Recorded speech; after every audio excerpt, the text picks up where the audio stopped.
be gutinda ku bintu bitari ngombwa, twumve message hanyuma ibindi bizazanya. Abadukurikiye bashaka kwibaza izo ntwaro ahubwo bashobora no kuvuga ngo ukihora ari intwaro imwe ihora ari imbunda ariko irasa amasasu atandukanye. Imbunda zose ni imbunda ariko ntago ziba ziri mu bwoko bumwe, nta nubwo zirasa amasasu amwe, nta nubwo zica kimwe. Rero icyo nshatse kuvuga, twite ku iherezo, twite ku iherezo ryacu, kuko iyi si byo waba ufite etaje, waba ufite 5, waba ufite imodoka ihenze, iyi si tuzayivamo. Aho tuzajya niho tuzaramba igihe kinini.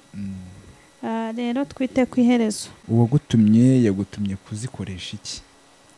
Si ukurasa se, ni ukuvuza impanda. Tugiye kuvuza impanda ku muntu uwo ari we wese, kuko dufite ibyiringiro ko nta kintu cyo kwireguza. Impumyi itareba ufite uburyo yumvamo impanda y'Imana. Hanyuma nabumva banareba bavuniye ibiti mu matwi batacyumva bakanguke.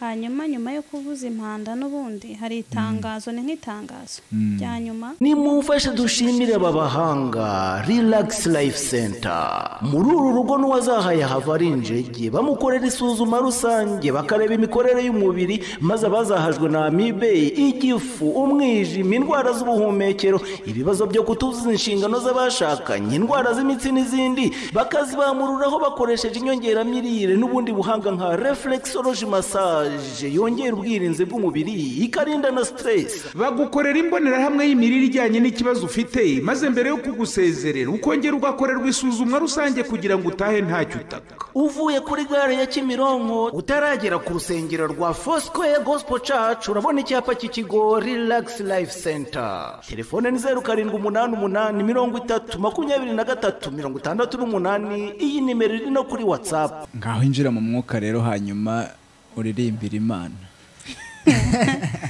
Sasa nabyo bisaba kuba umuntu ari mu mwuka. Yego.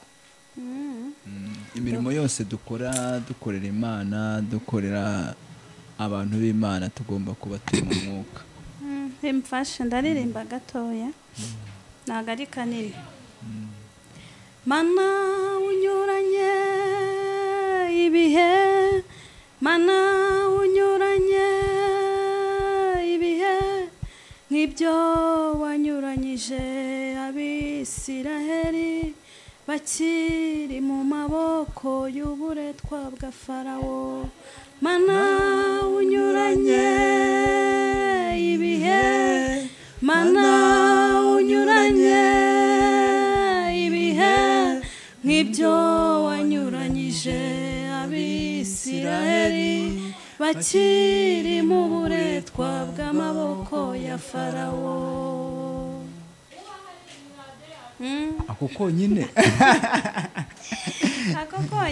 inyuranye ibihe nk'ibyo yanyuranyije Abisiraheli bari mu buretwa Farawo batwaza igitugu.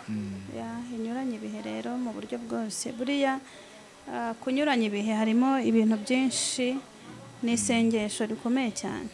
Hari abantu rero bakiri mu buretwa bw'amaboko ya Farawo, Imana inyuranye ibihe bakureyo. Yawe nanjye yarigeze iwanjye ikanyuranye ibihe. Uranabikeneye cyane kuruta abandi bose. Inyuranye ibihe ni ukuri, kuko Imana yumva gusenga ko batagira shinge na rugero. Rero igera iwawe nk'uko yageze kwa Zakayo, nayinginga mu mutima ngo igera iwawe nk'uko yageze kwa Zakayo. Hanyuma uragira uti Imana inyuranye ibihe, kandi ni byiza ko Imana inyuranye ibihe. Wenda reka mpite ngaruka. Uyu munsi uri gusenga hehe? Uri gusenga irihe sengesho? Abanyarwanda uri kubasengera irihe sengesho? Amasengesho umuntu asenga ni menshi, ariko buriya isengesho ryose wasenga uba wifuza ko icyambere ni ukutazagwa mu nzira. Ku giti cyanjye mpora ninginga Imana mu mutima izandinde kugwa mu nzira, kuko hari abantu benshi batangiye uru rugendo cyangwa se batangiye umurimo bagwa mu nzira, bagwa bakigenda. Rero ku giti cyanjye mba ndi kubwira Imana ngo inyambike imbaraga, kuko ibigusha abandi birahari, nanjye birandeba. Rero mpora nsenga ku ruhande rwanjye nyibwira ngo uzandinde kugwa mu nzira nkigenda. Hanyuma isengesho mba nsengera abantu ni uko iminyago cyangwa se abantu twabwirije bazaba iminyago myiza tukayigeza kuri Kristo. Umugani w'umuririmbyi niwe waririmbye aravuga ngo imbere ya ya ntebe nzahagararayo, aravuga ngo nzaba njyanye iminyago nyishyikirize Yesu. Rero isengesho mba nsengera umuntu wese wumvise ivugabutumwa nakoze cyangwa se andi mavugabutumwa bene data bakora hirya no hino, tuba tubwira Imana ngo iriya minyago ntizagwe mu nzira, nayo tuzayigeze tuyishyikirize Kristo. Imbere ya ntebe nzahagararayo, nzaba njyanye iminyago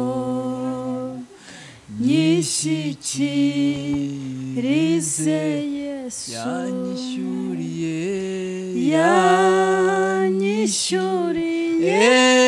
yewe ya myenda yose yambabariye ibyaha atumanera de. Amen. Aha ndafashijwe. Muririmbyi yari ari mu mwuka, aravuga ngo imbere ya ntebe ni intebe y'Imana. Buriya abantu bumva intebe ni nyinshi, ariko ni intebe y'Imana, kuko tuziyerekana imbere y'Imana. Ubundi umuririmbyi w'igihimbano cy'umwuka niko yabiririmbye. Nawe rero aravuga ngo imbere ya ntebe nzahagararayo. Muri make nta soni azaba afite, nta n'ubwoba, ahubwo azaba afite ibyishimo n'ibyiringiro byinshi byo kumurika iminyago ayimurikiye Yesu. Iyo tugeze hano numva ngize ubwoba cyane. Numva nabaza abantu ngo bamwe ko bazahagarara bamurika iminyago, wowe uzamurika iki?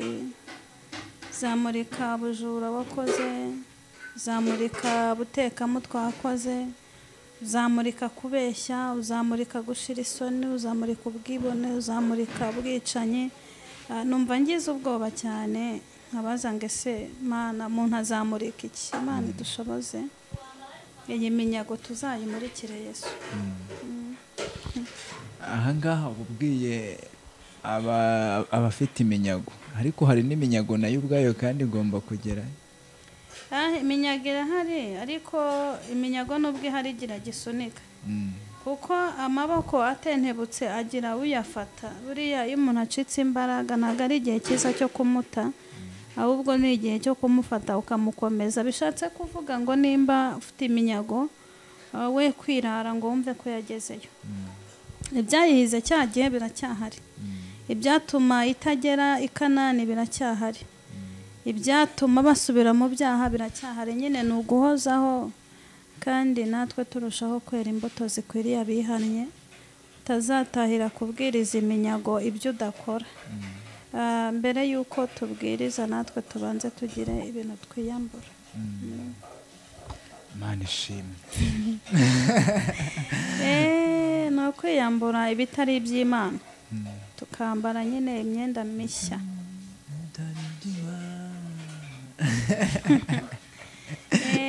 Ni ukwiyambura pe, ni ukwiyambura. Hanyuma wamara kwiyambura ukaniyemeza kurinda iyo wambaye. Ariko si ubona byoroshye? Biroroshye, kuko iyo wamaze kumva ko bikomeye birakomera. Iyo wamaze kumva ko byoroshye biroroshye, kuko nese hari ubwo bagusaba se bisaba ifeza n'izahabu. Kwirinda ni biruta kwivuza, ni ibintu byoroshye.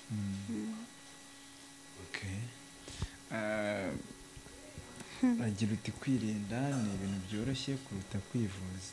Ariko niba habaho ikintu kigora ni ukwirinda. Uzi ko umuntu bamutegeka kunywa amazi ngo atarwara, cyangwa bakamutegeka kunywa kutarya amavuta bitewe n'indwara arwaye cyangwa kutanywa inzoga kugira ngo atarwara ariko akanga akazinywa. suka batazi ko ari bibi ahubwo nigeze ariko kwirinda biba byamugoye. n'agasuzuguro ntabwo bimugora ahubwo n'agasuzuguro kuko kunywa amazi nk'ubu ngewe unteretse injerekani impande nimba ari uko mu buzima busanzwe nkunda amazi simbizi nshobora kuyinywa nkanayimara bukira nyimaze. aho ngaho urabeshya kuko reka nkubwire ngewe ubwanjye litiro y'amazi cyangwa se iyi Nile cyangwa se Inyange ya litiro nyishyira ku munwa nkuraho nyimaze. urumva nicaye hasi mfite umwanya na litiro 5 nazinywa. nshobora kutayanywa kubera wenda ndi kubura umwanya ariko nicaye hamwe nayanywa ariko kubera n'akamenyero hari ibintu tudakora kubera ko bidakenewe tubizi ko bikenewe ahubwo akamenyero ni kabi.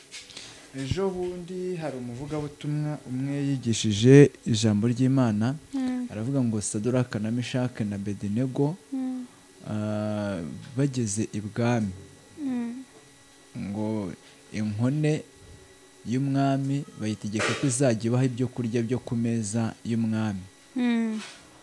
barangije abo bahungu barabwira iyo nkone barayibwira ngo hari ibiryo twebwe twamenyereye utwihera ibishyimbo n'amazi yo mu bishyimbo ubwo n'amamenenwa yabyo nibyo bintu twamenyereye. yari afite intego ivuga ngo ese barokore mwebwe mwamenyereye iki? uvuga ngo ntimushaka kuba mwaramenyereye gusambana, ntimushaka kuba mwaramenyereye kubeshya, ntimushaka kuba mwaramenyereye kugambana. aravuga ngo barokore mwebwe mwamenyereye iki? Shabona mwebwe abarokore mwaramenyereye iki? urumva nabangiye kubavugira ariko Imana iha umugisha bariya abagabo bakiriya gihe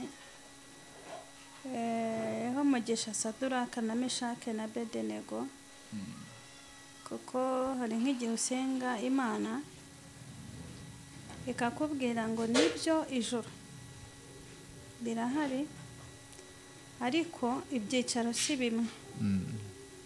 nabisuzuma nkasanga ibyicaro si bimwe kubera ko ntekereza ko muri kiriya gihe bari abagabo bari barimo Saduraka Meshake na Abedenego bari abagabo ushobora gukandagirira inkweto ntibaguhutaze ariko umurokore w'iki gihe yagutogoza iriya niyo waba ugendera ku mbago. rero ntabwo ntekereza ko bamenyereye gusambana hari ikibanziriza ibyo abantu bamenyereye Imana. bivuze ngo bamenyereye Imana ushatse kuvuga iki? kuko njye nkizwa cyangwa se mbyiruka nabyirutse numva bavuga ko iyo umuntu yabaga yakoze icyaha icyo ari cyo cyose kuko hari ibintu tuzamo ngo ubusambanyi ntabwo ari cyo cyaha cyonyine. hanyuma yaba yakoze icyaha ngo agahinda umushyitsi agatinya kwinjira mu nzu y'Imana ariko ikintu kizakubwira ko abantu bamenyereye Imana umuntu uvuye gusambana niwe wantona neza kurusha abandi bose niwe usirimba kurusha abandi niwe uririmba kurusha abandi niwe ubwiriza kurusha abandi mbese niwe uboneka imbere kuruta abandi bantu bose. impamvu rero si ukumenyera ibyaha ahubwo impamvu bamenyereye Imana ntibakitinya kuko ubaye utinya Imana urugero hari umwana uherutse kugwa mu cyaha ntari buvuge noneho ndamusuzuma njye ubwanjye mbikora mbishaka ndamubwira ntisinga ati atimeze nabi urabizi ko meze nabi ariko mu by'ukuri nagira ngo ndebe ko ari butinyuke byibura abantu bagapfukama akabasengera. ati hoya ndamubwira ati noneho bwiriza ati hoya ati ntabwo ndi bubwirize mu by'ukuri mbona ko nubwo yaguye muri icyo kibazo ariko atamenyereye Imana. so rero umuntu wamenyereye Imana ahanura cyane ahubwo hanura cyane akavuga indimi nyinshi cyane mu gisirimba agasirimba kurusha abandi akandika amandiko kuruta abandi. so abantu bamenyereye Imana. uyu munsi witwaje ibikoresho warambwiye ngo sinkavuga ngo ni intwaro. Warambwiye ngo njye mvuga ibikoresho ngo cyangwa intwaro. Uyu munsi rero witwaje ibikoresho. Ibikoresho nibyo bakoresha mu rugo cyangwa se bakoresha mu bundi buzima busanzwe. Izi rero ni intwaro kuko tuba turi ku rugamba. Urumva tuvuze ko ari ibikoresho ntaho twadutandukaniye n'abari guhata ibirayi bateka. Izi ni intwaro z'Imana. Wowe witwaje intwaro? Nitwaje intwaro z'uburyo bwose. Za zindi Pawulo yanditse. Mutware intwaro zose z'Imana kugira ngo muhagarare mudatsinzwe n'uburiganya bwa Satani. Icyampa abantu dufite ikibazo, abantu banariza cyane kuruta kumva ubutumwa dutanga. Abantu batinze mu nzira ku bintu bitari ngombwa. Bumva ubutumwa bureke gutinda kuri Jane kuko naba icyapa, nanjye naba icyapa. Ako kantu uvuze si sawa. Oya, buriya ndi umuntu si byose. Sindagezeho Satani atarasa imyambi. Kandi mba mbabwira nanjye nibwira. Abantu bareke kuntindaho cyane. Iminwa y'imikara ngo kwitukuza ngo ibiki tureke gutinda muri ibyo kuko maze iminsi mbona narize ikibara mwatatse ko yagira gute yitukuza sibyo. Bareke rero ndabinginze bumva ubutumwa njyewe banyihorere tutaragera aho ngaho. None se waritukuje?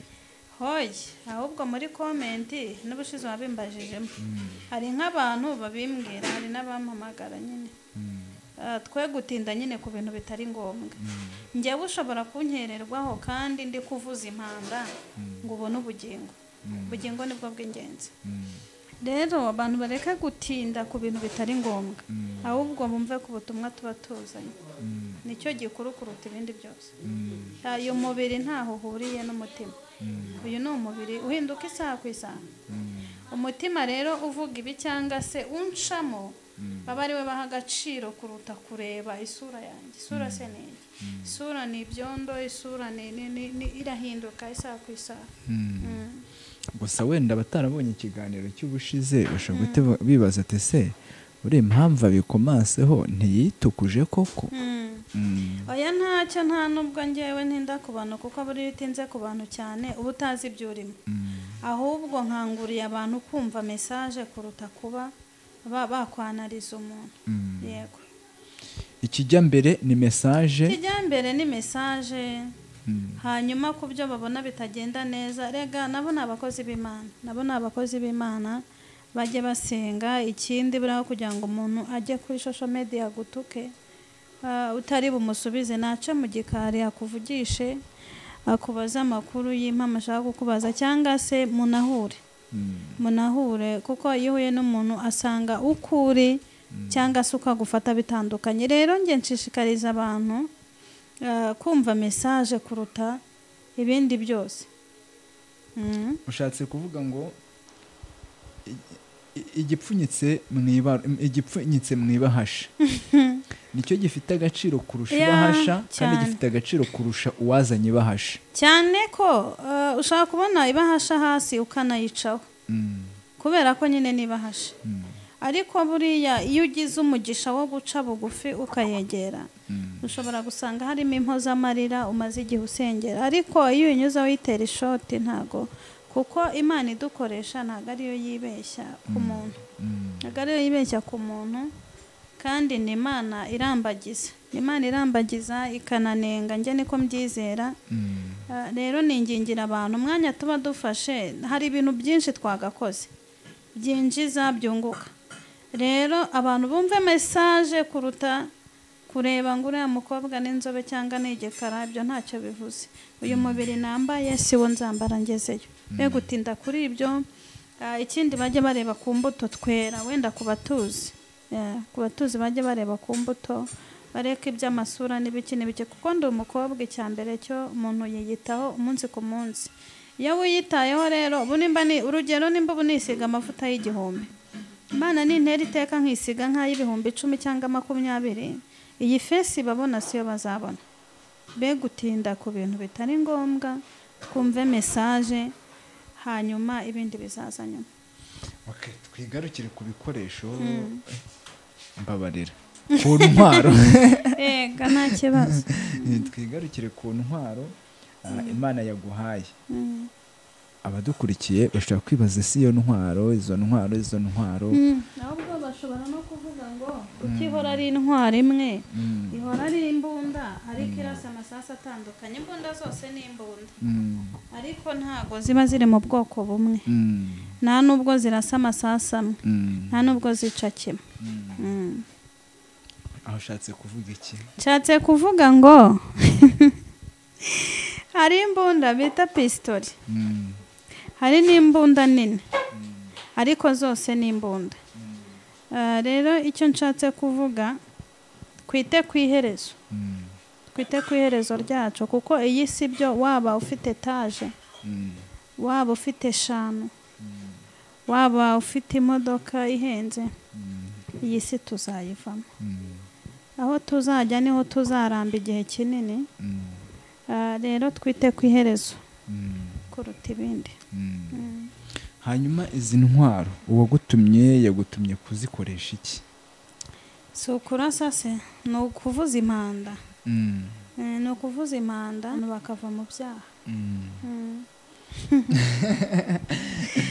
Ni ukuvuza impanda, ni ukuri.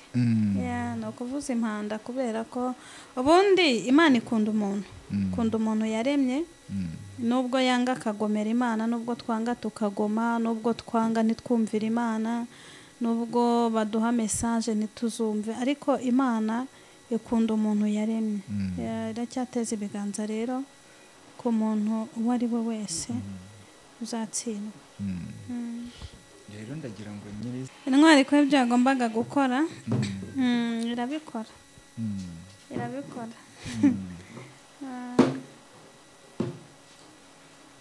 Tugiye kuvuza impanda ku muntu uwo ari we wese, kuko dufite ibyiringiro ko nta kintu cyo kwireguza.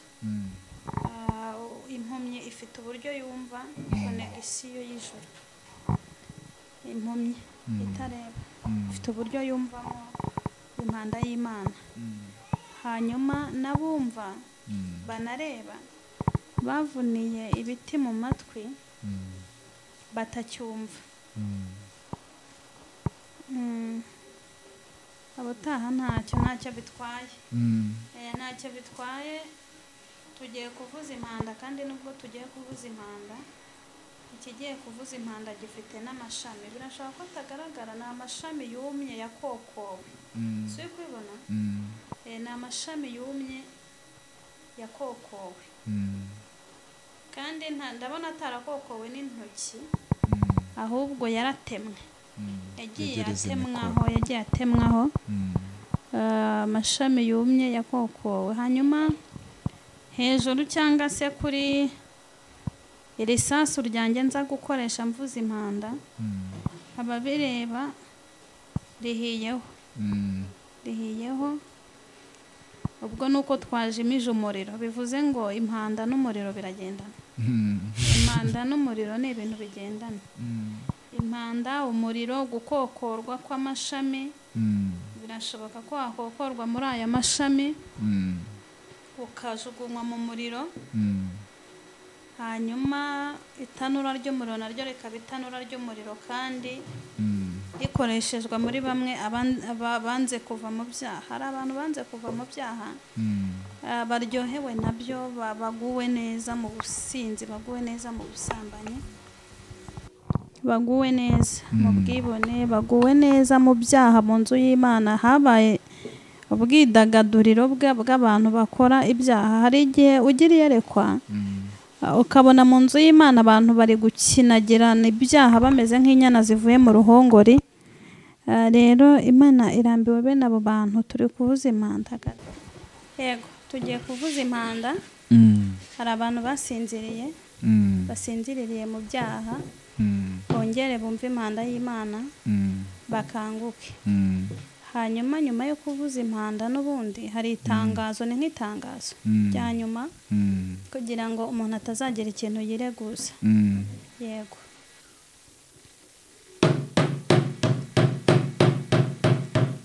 Impanda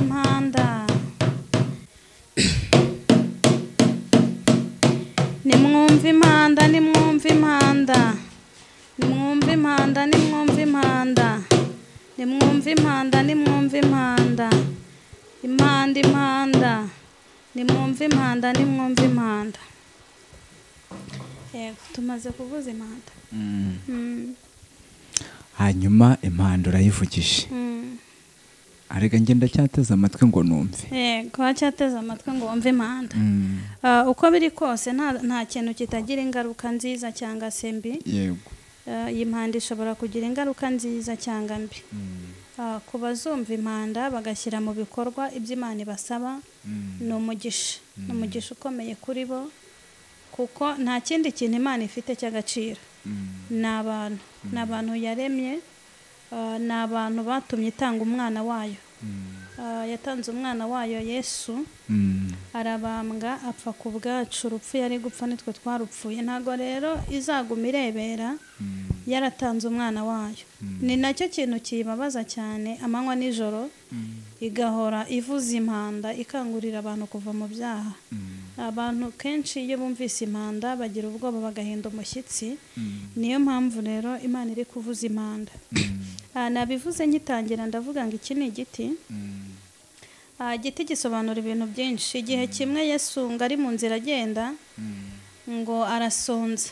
Yesu ajya asonza, ntumbaze ngo asonza ryari, ariko icyo nzi ni uko Yesu ajya asonza. Ajya akenera kurya, agakenera kunywa. Hanyuma ngo ari mu nzira agenda ngahura n'igiti cy'umutini ngo cyari cyiza. Aracyitegereza ngo akirebye arakibenguka, aravuga ngo nubwo nashonje, nubwo inzara yanyishe, nubwo inyota yabaye nyinshi, ngo yitegereje icyo giti aravuga ngo uko byagenda kose kino giti ntago nongera kugisonzeraho. Yasunga arakigana, akiganye ngo aracyitegereza abona gifite amashami meza, gifite amababi meza, cyarashoye, ni igiti gitoshye. Ngo ariko akirebye iburyo n'ibumoso, akirebye imbere n'inyuma ngo akiburaho imbuto. Ngo yitegereza iki giti, birashoboka ko ari iki mfite, ngo arakivuma. Arakibwira ngo uhereye uyu munsi ngo ntuzongere kwera imbuto kundi. Rero Yesu ajya avumana, kandi ikindi Yesu ajya yitegereza ibiti. Hari ibiti Yesu ajya abenguka. Iki giti rero ntukigereranye n'igiti cyo mu ishyamba. Iki giti ni umukristo. Ni umukristo Yesu yarebye aramwitegereza, amuburaho imbuto. Niyo mpamvu twongeye kuvuza impanda. Imana ivuga ngo mwihute muvuze impanda. Abantu banjye bongere mbarebe, mbitegereze, mbasoromeho imbuto, nongere mbarebe, mbabenguke. Reka nkubwire, ndashima Imana, hari umuntu umwe wigeze amamagara arambwira ati ndi igiti kigaragara neza gitoshye ariko kitagira imbuto. Rero hari abakristo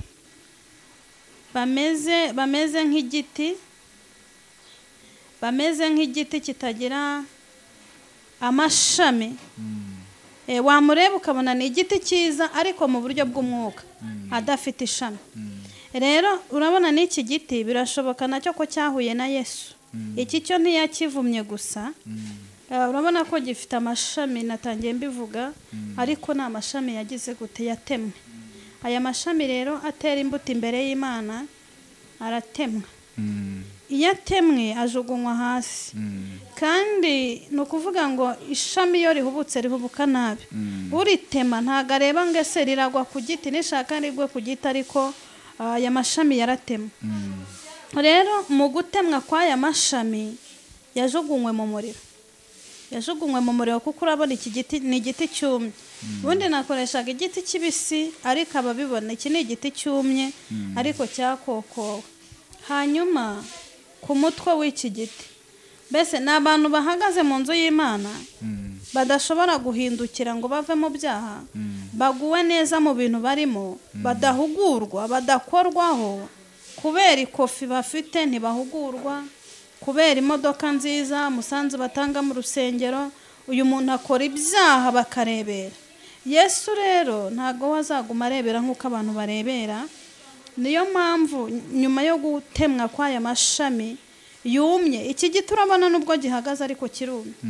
Kandi nanone nubwo cyumye nta mashami, nta mizi gifite ibyago bigera muri bitatu. Icyago cya mbere nta mizi gifite. icyago cya kabiri iki giti cyarumye bivuze ngo nta byiringiro byo kongera gushibuka kuri iki giti, bivuze ngo nta guhendahendwa kuri iki giti. Iki giti nubwo wakivomera ntago cyatoha. Noneho icyago cya gatatu nta n'amashami gifite, urumva nta hepfo nta ruguru. Noneho ikindi ku bantu bakireba ku mutwe wacyo haratwitse, mbese ubu ni umuriro, mu kanya umuriro baraza kuwubona. Ni ukuvuga ngo rero nimba nta mizi nta mashami kidatoshye cyumye nta byiringiro, bivuze ngo Imana yahendahenze abantu igihe kirekire, ariko ije no kubafatira ibihano, ije kubafatira ibihano, kandi ibihano bitazigera bisabirwa imbabazi. Hari ibihano bisabirwa imbabazi Imana ikababarira, ariko ku muntu wamenyereye Imana ikamutumaho 1 2 3 4 5 Imana igifata imyanzuro ikarakara. Yego. Uragira uti Imana igifata imyanzuro yarangiza ikarakara. Hanyuma nyuma yo kurakara aba bantu ugiye kubabwira iki nyuma yuko barakaje Imana kandi Imana ikabifasha imyanzuro? Ikintu nababwira ni bihane bigishoboka, hanyuma bashaka Uwiteka bigishoboka ko abona, kuko hari igihe bizaba bitagishoboka kumushaka, hari n'igihe ubu buhanuzi buzaba butagihari, utakibona n'umuntu ukubwira ngo yewe. Rero icyiza ni uko bakwihana bigishoboka, bakivomera amazi azabatunga mu gihe cya none n'ikizaza, kandi aya mazi akazatunga n'abana babo. Turagushimiye ku butumwa bwiza uhaye ba nyirabwo. Yego, namwe turabashimiye, Imana ibahe umugisha. Hari nkwifuza kuvugana na Jane, gusengana na Jane, cyangwa se ku mpamvu imwe n'imwe ariko yatuma avugana na Jane, nimero yawe ni iyihe? 079 366 5 7 4 5 1. Turagushimiye weho wakurikiranye ibiganiro byacu, wowe ukomeje kubana natwe. Ibindi biganiro byo nakagaruka. Shalom.